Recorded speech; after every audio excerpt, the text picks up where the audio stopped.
Hello, j'espère que vous allez bien. Aujourd'hui, une nouvelle vidéo de apprendre et s'éveiller avec le tarot. Donc pour celles et ceux qui n'auraient peut-être pas encore suivi et vu les vidéos précédentes, je fais un parcours avec les cartes du tarot, arcane mineur et arcane majeur, et je vous présente, je vous transmets l'énergie.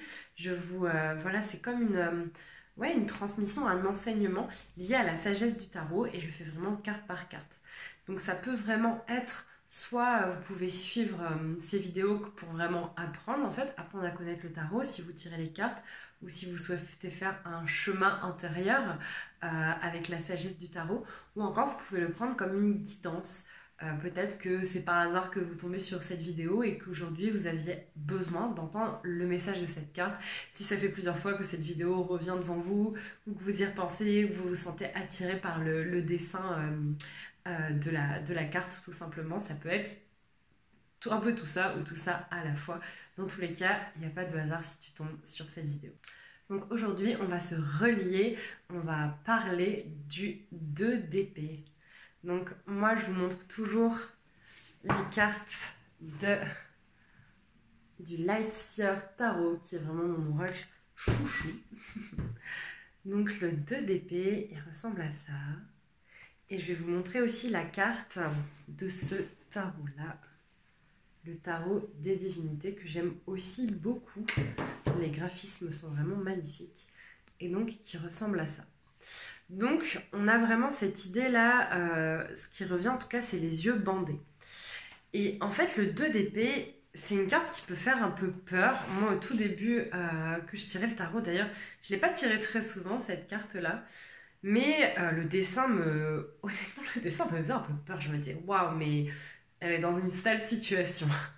Et alors, faut pas en avoir peur. Dans le tarot, il n'y a pas. Moi, je ne crois pas au fait, par exemple, que la carte de la mort, ça veut dire qu'il va vous arriver un truc horrible. Pas du tout.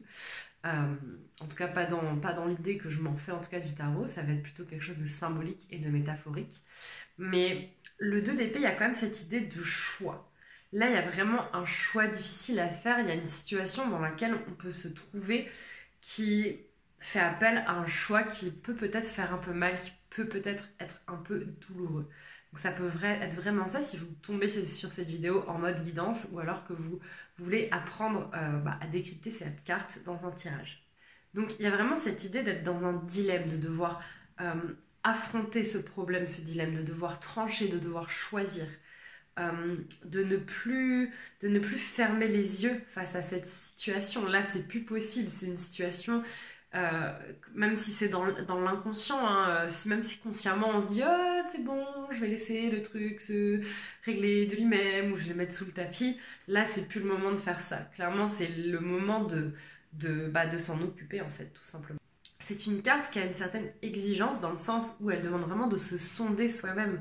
En fait, ce dilemme face auquel on est, cette situation, là, on nous demande, va voir à l'intérieur. Sonde-toi, va dans ton intériorité, plonge dans tes ombres, dans tes profondeurs, dans tes abysses. C'est là que se trouve la réponse.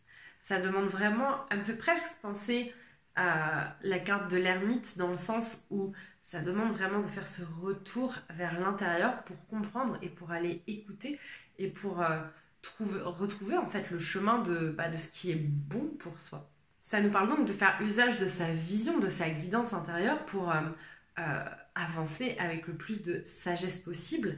Et il y a vraiment cette idée d'accepter de faire des choix, même si on ne voit pas et on ne comprend pas tout. Et ça, c'est le plus dur. Donc ça nous parle d'intuition, de sagesse, mais aussi de foi. Parce que là, peut-être qu'on ne voit pas totalement clair dans la situation. Peut-être qu'il y a des zones d'ombre, peut-être qu'il y a des choses qu'on n'a pas l'entièreté de tous les tenants et les aboutissants. On peut au maximum peser les pour et les contre. Et là, je pense que c'est très important parce que c'est les épées. On est quand même dans le royaume du mental, de la pensée logique, du raisonnement. Mais voilà, il y a cette idée quand même de... Je mets de la foi dans tout ça, j'ai foi en mon processus, j'ai foi en mon chemin, j'ai foi en mes choix en fait. Et c'est vraiment se dire, de toute façon, peut-être que les deux choix sont pas les bons, peut-être que les deux ou plusieurs choix, hein, peut-être que le ou les choix sont peut-être difficiles à prendre, mais dans tous les cas, il faut faire un choix. Il faut faire un choix et on va dire, ce qui va nous aider à faire ce choix, c'est regarder, se tourner vers l'intérieur. Parce qu'en fait, ce choix, il va nous demander une bonne connaissance de nous-mêmes. Parce que comme on se tourne vers l'intérieur, on a besoin de connaître ses peurs, de connaître ses désirs, ses envies, ses besoins, pour vraiment faire un choix qui nous correspond au mieux.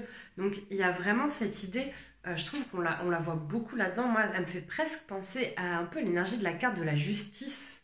Il y a un peu, je trouve, cette énergie-là aussi de aller trouver ce qui est juste en soi pour soi, de se connecter à sa vérité en fait. De quoi j'ai réellement besoin dans cette situation? Qu'est-ce qui va vraiment m'apporter la paix, le bonheur, le repos, la satisfaction? Qu'est-ce qui va vraiment, quel est le choix qui va être le plus juste pour moi? Il y a vraiment cette idée-là. Et du coup, ça demande de descendre en soi, de prendre le temps peut-être d'écrire, par exemple, de faire du journaling. Ou, moi, j'utilise beaucoup l'écriture thérapeutique, que ce soit pour moi ou dans ce que je transmets en séance individuelle avec mes clients. Ça demande vraiment d'aller se questionner sur ses valeurs, ses besoins, ses désirs et ses peurs. Et d'aller voir ses peurs. Et quand on met de la conscience et de la lumière sur nos peurs, elles ne sont plus dans la zone d'inconnu ou d'inconfort. Peut-être d'inconfort, mais en tout cas, elles ne sont plus dans la zone d'inconnu parce qu'elles sont dans notre zone de connu. On est en mode, ok, je sais ma peur, je connais ma peur, je sais que j'ai peur de ça. Et quand on connaît les choses, on en a moins peur.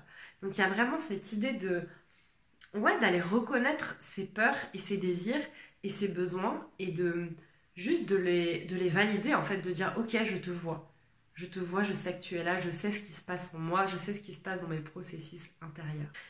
Et donc je trouve que ça nous demande même au lieu d'opposer la tête et le cœur, le cœur et on va dire la raison, la pensée logique, ça nous demande vraiment de relier les deux en fait, d'être un pont entre la terre et le ciel. C'est vraiment comme ça que je le perçois, parce qu'en plus le 2 ça vient nous parler de dualité, mais peut-être qu'il y a aussi l'équilibre et le bon dans la dualité, justement dans cette dualité visible-invisible, tertielle, féminin-masculin, et qu'on nous dit de venir faire un choix et d'avancer avec ces deux énergies ensemble, main dans la main, pensée logique, rationnelle, et foi, intuition et choix du cœur.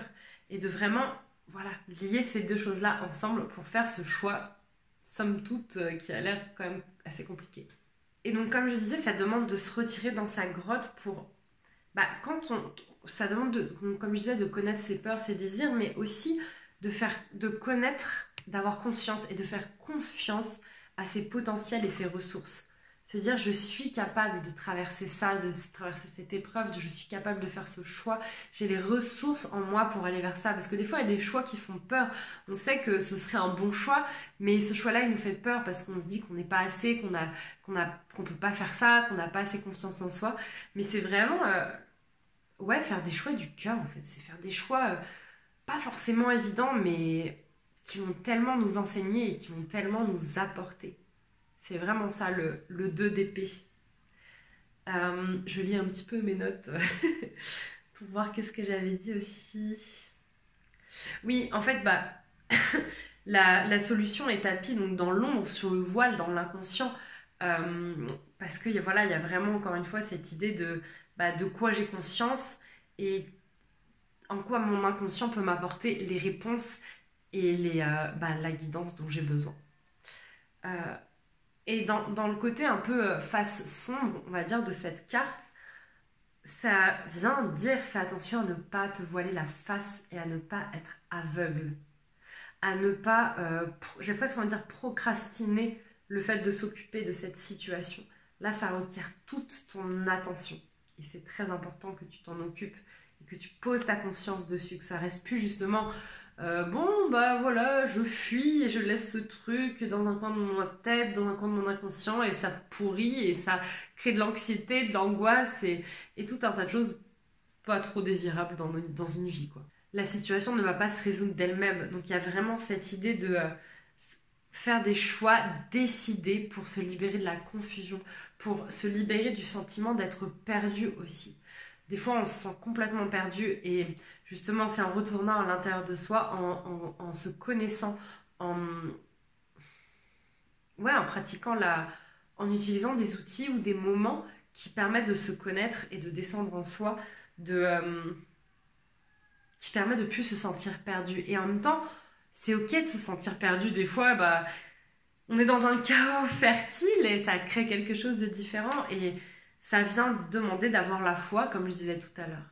La foi et en même temps de garder de la tête froide et de la lucidité dans la situation. Donc, si tu tombes sur cette vidéo ou si tu dois interpréter cette carte, décide, fais un choix. Ce que je pense, ce que je ressens là, ce que je reçois dans l'énergie, c'est un choix ni trop rapide ni trop lent. Te précipite pas, mais ça demande de s'en occuper quand même là maintenant. Ça doit être ta préoccupation principale. Ça doit demander, ça requiert vraiment ton attention ici et maintenant. Voilà pour ce que j'avais à vous transmettre avec le 2 d'épée. N'hésite pas à me dire en commentaire comment ça résonne en toi, comment toi peut-être tu interprètes cette carte. Et si tu es intéressé par regarder d'autres cartes que je transmets, j'ai toute une playlist qui commence à se remplir, où je commence à transmettre sur plein de cartes dans le tarot. Je ne sais pas encore comment ça va évoluer. Est-ce que je vais continuer à tirer au hasard les cartes, ou alors est-ce que je vais me concentrer un moment sur les arcanes majeures, pardon. Je vais voir, je me laisse un peu porter, je me laisse un peu guider en ce qui concerne ça. En tout cas, si tu veux savoir quelles sont mes news, mes actualités, tout ce que je propose, je vais mettre le lien dans la barre d'infos et tu auras tout à ta disposition pour aller jeter un coup d'œil. Merci de m'avoir écouté et je te dis à bientôt.